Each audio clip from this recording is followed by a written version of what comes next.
Intelligence നമുക്ക് കോട്ടന്റെ ചുരിദാർ മെറ്റീരിയലാണ്, premium collection വരുന്ന കോട്ടൺ ആട്ടോ. സോറി, അപ്പോൾ പ്യുവർ കോട്ടണിൽ പ്രീമിയം കളക്ഷനുള്ള ഐറ്റം ആണ്.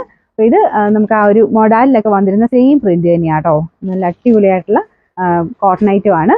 ഇത് ഭയങ്കര നല്ല സോഫ്റ്റ് ആയിട്ടുള്ള കോട്ടൺ ഫാബ്രിക് ആണ്. ഇതൊക്കെ നിങ്ങൾക്ക് പറ്റുവാണെങ്കിൽ ഫസ്റ്റ് ഒന്ന് ഡ്രൈ വാഷ് ചെയ്യുന്നത് നന്നായിരിക്കും. കോട്ടൺ ആയതുകൊണ്ട് വാഷ് ചെയ്യുന്നത് കുഴപ്പമില്ല, ജസ്റ്റ് ഷാമ്പു വാഷ് മാത്രമേ ചെയ്യാവുള്ളൂ. കാരണം നമ്മുടെ പ്രീമിയം ആ ഒരു ഐറ്റം ആയതുകൊണ്ട് അത്യാവശ്യം നല്ല രീതിയിലുള്ള ഡിസൈൻ നമുക്ക് ആ ഒരു ആപ്ലിക്കും കളർ കോമ്പിനേഷനും ഒക്കെ ഭയങ്കര ഗ്രാൻഡ് ലുക്കിലാണ് കൊടുത്തേക്കുന്നത്. ഇതിൻ്റെ ആ ഒരു ബോർഡർ കാണാൻ നല്ല രസമാണ്. ശരിക്കും പെട്ടെന്ന് കാണുമ്പോൾ മൊഡാൽ പോലെ തന്നെ ഇരിക്കും കേട്ടോ. കാരണം മൊഡാലിൽ നമ്മൾ ആ ഒരു ഡിസൈൻ എപ്പോഴും കണ്ടിട്ടുള്ളതുകൊണ്ടായിരിക്കും പെട്ടെന്ന് നമുക്ക് ആ മൊഡാലിൻ്റെ ഫീൽ തന്നെയാണ് തോന്നിക്കുന്നത്. പിന്നെ ഹൈ ക്വാളിറ്റി കോട്ടൺ മെറ്റീരിയൽ ആയതുകൊണ്ട് തന്നെ നല്ല സ്മൂത്ത് ഫിനിഷ് ആണ്, ലൈറ്റ് വെയിറ്റ് ആണ്. നമുക്കങ്ങനെ ഫീൽ ചെയ്യത്തില്ല, അതിൻ്റെ കനമൊന്നും ഫീൽ ചെയ്യത്തില്ല. ആപ്ലിക്കൊക്കെ ചെയ്തിട്ട് നല്ല രസമായിട്ട് നിൽക്കുന്നുണ്ട്. നല്ല വലിപ്പമുള്ള ഐറ്റം കേട്ടോ. പിന്നെ ടോപ്പ് കംപ്ലീറ്റ് ആയിട്ട് ഇതുപോലെ ഒരു ലീഫിൻ്റെ ഡിസൈനാണ് പോയേക്കുന്നത്. അപ്പോൾ ഇത് ഞാൻ പറഞ്ഞില്ലേ, വാഷ് ചെയ്യുന്നത് കുഴപ്പമില്ല, ജസ്റ്റ് ഷാമ്പു വാഷ് മുക്കിപ്പൊക്കി എടുക്കാം. എല്ലാവർക്കും ചിലർക്കും ഒരിതുണ്ട്, കൂടിയ കോട്ടൺ ആകുമ്പം കളർ പോകില്ല എന്ന്. പക്ഷേ ഇത് കൂടിയ കോട്ടൺ ആകുമ്പോൾ തന്നെ നമ്മൾ ഇച്ചിരി കെയർഫുൾ ആയിട്ട് യൂസ് ചെയ്യണം. കാരണം മെറ്റീരിയൽ ഭയങ്കര സോഫ്റ്റ് ആയിരിക്കും. ഒറിജിനൽ കോട്ടൺ ത്രെഡ് യൂസ് ചെയ്ത് ചെയ്യുമ്പോഴത്തേനും സെപ്പറേറ്റ് വാഷ് ചെയ്യുക, അല്ലെങ്കിൽ ഒന്ന് ഡ്രൈ വാഷ് ചെയ്യുന്നത് നന്നായിരിക്കും. ആ ഒരു കൂടിയ കോട്ടൺ ആകുമ്പോൾ ആട്ടോ നമ്മൾ കുറച്ചുകൂടെ കെയർ ആയിട്ട് യൂസ് ചെയ്യേണ്ടത്. റഫായിട്ട് യൂസ് ചെയ്യാൻ, കുറഞ്ഞ ഐറ്റംസിന് റഫായിട്ട് യൂസ് ചെയ്യാൻ പ്രശ്നമില്ല.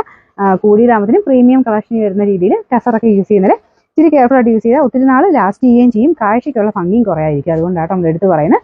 പിന്നെ ഇതിൻ്റെ അകത്ത് ആപ്ലിക്കിൻ്റെ ഡിസൈൻ പറയാതിരിക്കാൻ പറ്റില്ല, അത്രയും ഫിനിഷിംഗ് ആണ് ചെയ്തേക്കുന്നത്. നല്ല തിക്കായിട്ട് ആപ്ലിക് ഡിസൈൻ കൊടുത്തിട്ട് അതിൻ്റെ സൈഡിൽ കൂടെ ബോർഡറിൽ കാന്ത ഡിസൈനും കൊടുത്തിട്ടുണ്ട്. അപ്പോൾ ഇതിൻ്റെ ബോട്ടം വരുന്ന ആ ഒരു ബ്ലാക്കിൻ്റെ ഫിനിഷ് ആട്ടോ. ഭയങ്കര ബ്ലാക്ക് അല്ല, ഇതിൻ്റെ ഈ ഒരു ബ്രൗൺ മിക്സ് ആയിട്ടുള്ള ബ്ലാക്ക് കളർ. പ്യുവർ കോട്ടൺ വരുമ്പോഴത്തേനും ആ ഒരു രീതിയിലെ കളറിൽ തന്നെയാണ് വരുന്നത്. അപ്പോൾ അത് ബോട്ടം ആ സെയിം പ്യുവർ കോട്ടൺ ഫാബ്രിക്കാണ്.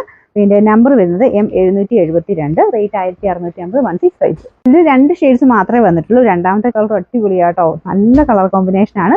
ഈ 2 ഷെയ്ഡ്സ് ആണ് ഏറ്റവും കൂടുതൽ നമുക്ക് ഈ ഒരു ടൈപ്പിൽ അജ്രക്കിൻ്റെ പാറ്റേണിൽ കൂടിയ ഐറ്റത്തിൽ മൂവ് ആവുന്നത്. അപ്പോൾ അതുകൊണ്ട് ഈ 2 ഷെയ്ഡ് മാത്രം എടുത്തിട്ടാണ് ചെയ്തേക്കുന്നത്. അപ്പോൾ ഇത് ഒരു ഗ്രീൻ ആൻഡ് യെല്ലോ കോമ്പിനേഷൻ ആണ്. ഇത് കോട്ടൻ്റെ ലുക്കാട്ടോ, സിൽക്ക് ഫീലൊന്നും അല്ല, നോർമൽ കോട്ടൺ ഫാബ്രിക്കിൻ്റെ ഫീലാണ്. ഇത് നമുക്ക് സ്ഥിരം കോട്ടൺ തന്നെ ഉപയോഗിക്കുന്നവർക്കറിയാം അതിൻ്റെ ക്വാളിറ്റി, നമുക്ക് ആ ഇടുമ്പോൾ ഉള്ള സുഖം എന്താണെന്നുള്ളത്. അപ്പോൾ ആ ഒരു ലുക്ക് നമുക്ക് സിൽക്കി ഒരു തിളക്കമൊന്നും വിചാരിക്കരുത് കേട്ടോ, സാധാരണ കോട്ടൻ്റെ ലുക്കാണ്. പക്ഷേ ഇത് അടിപൊളിയായിട്ട് നമുക്ക് മൊഡാലിൻ്റെ ആ ഒരു നമുക്ക് തയ്ച്ചിടുമ്പോഴത്തേനും മൊത്തത്തിൽ കാണുമ്പോൾ മൊഡാൽ പോലെയൊക്കെ ഇരിക്കും.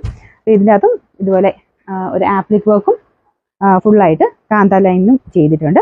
ഡിസൈന് ചെറിയ വേരിയേഷൻ ഉണ്ട് കേട്ടോ, അകത്തെ ഡിസൈന് ചെറിയ ചെറിയ വേരിയേഷനിലാണ് എല്ലാം വന്നേക്കുന്നത്. അപ്പോൾ ഇതിൻ്റെ ബോട്ടം വരുന്നത് ദുപ്പട്ടയുടെ സെയിം കളർ തന്നെ, അതും കോട്ടൺ മെറ്റീരിയലാണ്. വ്യൂവിൽ ഇങ്ങനെ വരും. നല്ല ലെങ്ത് കിട്ടും കേട്ടോ, ഒരു 49 എബോ ലെങ്ത് ഇട്ട് തയ്ക്കാൻ കിട്ടും. ഇതിൻ്റെ നമ്പർ വരുന്നത് M771, റേറ്റ് 1650.